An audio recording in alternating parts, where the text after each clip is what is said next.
So, as many of the rules of discernment kind of are formulating now that we're on rule number 8, we see a lot of them are actually kind of common sense, right? They just make sense. As you hear Ignatius speak about the rule, you hear it explained, it's like, I get it. Like, that's totally an illumination. So, rule number 8 follows along that same pattern, where it seems like, okay, yeah, I get it, Ignatius, very common sense. But there is something about Ignatius's rules that they almost, it's like a nice wine, right? As it opens up, as you let it kind of breathe, the taste gets even richer. Or even like marinating a meat for grilling. Like, the longer it marinates, the softer the meat gets, the more flavor gets infused. And so, like, it might seem just okay, yeah, brief, there it is. Yep, okay, you got the rule. Let's go to the next one. As we start to open it up and unpack it, it actually goes even deeper. I remember there was a priest that came back. He was probably ordained 2 years, and he came back to teach, talk to us seminarians when we were still in formation. And, we're asking him, like, what kind of advice do you wish you would have gotten when you got out to the parish? And he said, I made a lot of assumptions when I first started preaching. Like, I was so used to working in the seminary community and preaching to seminarians and priests that I realized that, like, most of my parish does not have formal theological training. So, like, I had to learn not to use terms like hypostatic union or consubstantial, pericope, these kind of words that made me sound smart, but nobody knew what I was talking about. And he said, I really wish that I would have had more of the layman speak so that I could communicate what I wanted to communicate.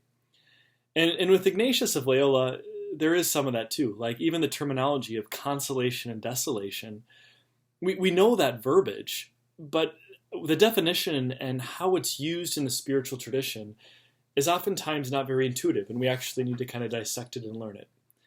So as you listen to rule number 8, I know this is a long build-up for you getting actually the rule, just keep in mind that it might sound basic, but there is actually some deep wisdom in it. So here's what rule 8 says. Let one who is in desolation work to be in patience, which is contrary to the vexations which come to him. And let him think that he will soon be consoled, diligently using the means against such desolation, as is said in the 6th rule. Now, there are 2 major points that I want to drive out from this one. The first is Ignatius particularly and specifically uses the words work to be in patience. You must work to be patient. I think for a lot of us, we really associate patience with kind of like a feeling, right? As I feel like I can be patient, or I feel like I can endure something. Whereas what Ignatius is talking about is actually what's long been known in the tradition of the virtues, is patience is a virtue, and it requires the movement of the will. So even as us, our common speak, right, is we'll say things like, that person makes me impatient. It's actually not, it's that person causes me to let go of my willpower to exercise patience. Or like, for example, anytime that I'm on 494 going east, it doesn't matter what time of day it is. It's always traffic. And I'm like, why in the world is there traffic at 1 o'clock in the afternoon? And I want that situation to be what makes me impatient. But really, it's my inability to accept these things that makes me impatient. So when Ignatius actually uses the verbiage of work to be in patience, there's actually a real beauty to it, as it's not how we feel. St. Ignatius is trying to remind us that we must choose to work on a virtue in desolation. Because when we're feeling restless, agitated, hopeless, we want to move to anything but what we're experiencing. Now, I remember this coming in contact with this rule when I was on my retreat down at Mundelein Seminary. And my director was giving me 4 hours to pray every single day. And he said, Nate, no matter how bad you want to end one of your hours early, you have to wait till the full 60 minutes is up. And so, some of those hours, they just flew by. It was like the meditation just kind of took hold, and I was praying, and it was beautiful. There were other ones where I was like, I would rather be watching paint dry on a wall this was just total torture. And you're literally just keep looking at your watch like, oh my gosh, only 2 minutes have gone by. This is so painful. And so the actual wisdom of an Ignatian retreat is you have to work on patience, is actually engaging your will to persevere through those times of desolation and dryness. This work that Ignatius is speaking about falls more along the line of work like if you've ever tried running long distances, right? Like in particular, like a marathon. They always say that you hit the wall around mile 20, like 18 to 20, you hit the wall. And so like the last 6 miles of a marathon, they're really usually not enjoyable. Like you just have to get through it. And there is some of the reality with desolation is like some of it's not fun and you just have to get through it. Now, as you push through it, and I saw this actually in my meditations, like it was dry, nothing happening. And then like minute 59, it was kind of like I got hit with this consolation and then boom, I was fine for the rest of the meditations. The Lord will sometimes allow these desolations to come just to teach us that virtue of perseverance. Now, Ignatius' second part of this rule says this: to think that we will soon be consoled. Now, he's telling us don't lose the forest for the trees, right? So just as we have to work on patience, now we have to realize, okay, this desolation is not going to last forever. It is just temporary. Ignatius is again trying to pull us back into right reason to realize that, okay, if I'm thinking through this, I've not been in desolation every day of my life. I will not be in desolation every day of my life. And so that knowledge allows us to persevere through. Now, we do this all the time in our daily life, right? So let's say it's been an extremely taxing time in your life, whether that's personal life or work life. And you got a vacation that you've planned. And so you're like, oh man, I hate today. I hated yesterday. I don't want to get out of bed for tomorrow. But oh, I got a vacation coming in 2 weeks. I could do anything just to get to my vacation. And so, this is where, there's that classic song, everyone's working for the weekend. Sometimes what gets us through things that are difficult is knowing that something good is going to come. It's the carrot. So this is what Ignatius is giving us in Rule 8, is he's saying, yeah, desolation is now and it's terrible, but consolation will come. So just keep moving forward. I was going on a road trip with some of my seminarian brothers back in the day, and we didn't have a lot of money, and so we were driving, we're sharing the gas payments, and it was interesting because as the trip got long, we were driving out to Colorado, we would talk about what we were going to do when we got there. And the more that we talked about and anticipated the good that was going to come, the easier and the quicker the car ride went. The same happens with desolation in the spiritual life. Is if we just focus only on the desolation, it's just total dreary, and we cannot imagine when we won't be in it. But if we start to imagine, okay, here's what's going to happen when I'm out of desolation, here's what it's going to feel like to feel the Lord's consolations again, oftentimes that's the catalyst that carries us through. If you notice, right, going back to the original desolation and consolation definitions, it's any change in faith, hope, and love. And this projection on what is to come is a strengthening and a buoying up of that virtue of hope. If we think about the goodness of God, it can get us through a lot. Now, us Minnesotans are actually very, very good at this. Because if you think about it, this is what we do every single winter, is we coax ourselves saying, okay, yeah, winter's really hard right now, but spring's coming. Spring's coming. And so the first couple days of winter, it's fun. It's like, this is cool. We get to ice skate. We get to ski. It's just beautiful seeing everything covered in white. When winter hits April, it's not fun anymore, right? And it's really hard to stir up and move that hope that says spring's going to come, as it just feels like winter has been way too long. Again, this natural imagery works really well with the spiritual life. We can endure desolation for a limited period with no problem. It's the prolonged bouts of it that become extremely painful, just like a long Minnesota winter is more painful than just one bad day of weather. Now, us Christians, right, is we kind of get this cabin fever syndrome when we're experiencing a lack of God's presence, right? Like whenever we're in consolation, we really don't think about the past, the present, or the future. We're just like, this is great, and we're just living. It's when we're in desolation that we kind of weigh the pros and cons and are like, this has went way too long. I can't handle this anymore. Now, Rule 8 also gives us this kind of twist on an old adage.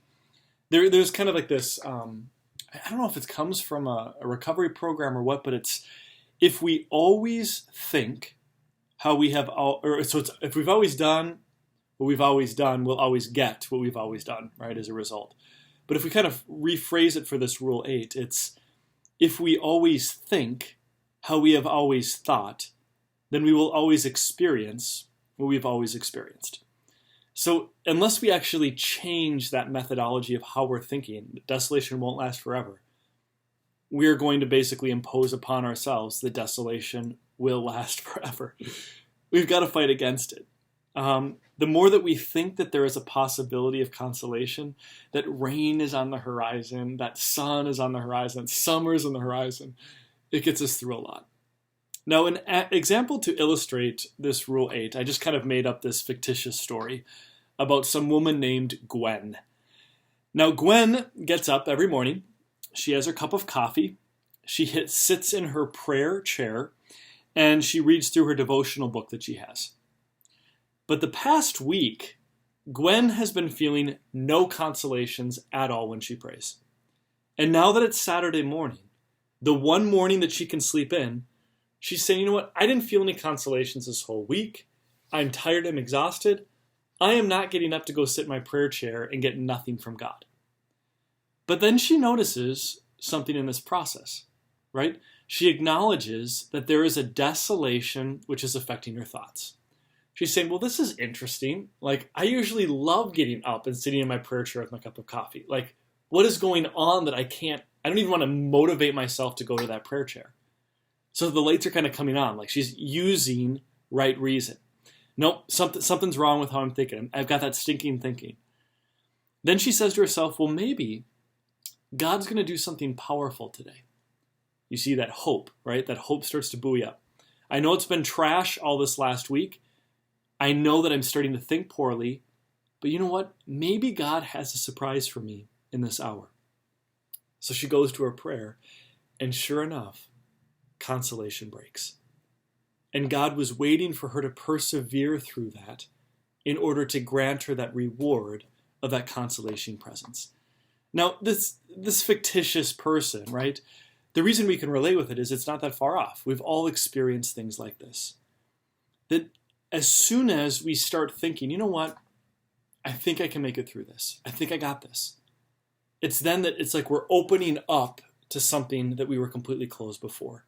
That just that little glimmer of hope is enough to oftentimes give us a completely different trajectory with where we're moving. It's a sort of whirlwind of grace that comes.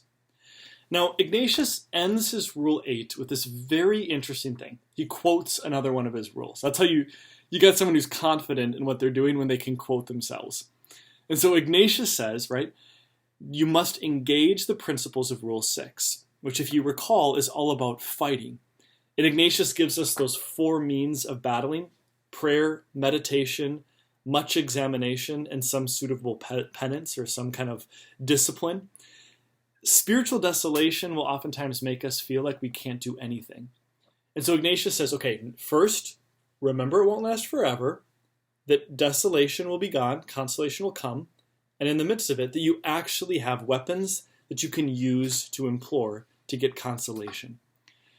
To have these alternating experiences between like, I can do everything with God, and then like, I can't do anything, is not that uncommon in the Christian life. One of the images that I absolutely love in the Christian life is the image of a boat at sea. And this is oftentimes used as an image for the church at large. But here's the thing, right? So like, let's say someone comes to you and they said, I am a professional sailor. I can get your product from this continent to the next over the seas. And you're like, okay, this sounds great. I need to get my product over to Italy. And they say, but I can only sail when it's perfect conditions. And if you're the one that's going to employ this person, you're like, no. I want to make sure that my product's going to get there if you have the best weather or the worst weather. Like, I need a sailor who can sail in all conditions. And it's the same thing in the spiritual life, right? Like, there are Christians that say, I can be a great Christian as long as I'm in consolation. But that's not the Christians that Christ is training us to be. He wants us to be like St. Paul, who says, I can do all things at all times. Like, I can have plenty of food or no food. I can have lots of sleep or no sleep. And no matter what, I've got this detachment to be able to say, yep, it's all about the Lord. So there will be times where we're in total consolation. There will be times when I'm in total desolation. But the main thing is to keep on moving forward towards the Lord, because it's not always going to be one way or the other. It's going to literally be both. Now, we live in a world that works on cycles, right? Is we have the different seasons that come. We have fall, winter, spring, summer. We have every single month the moon cycles, the full moon and the new moon.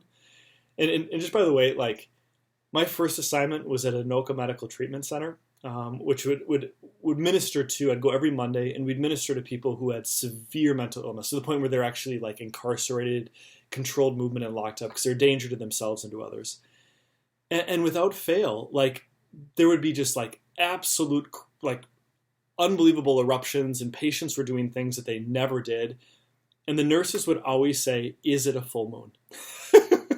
Every single time. And it was. Like, without fail, whenever things were just totally off the wall, it was almost always a full moon or a new moon.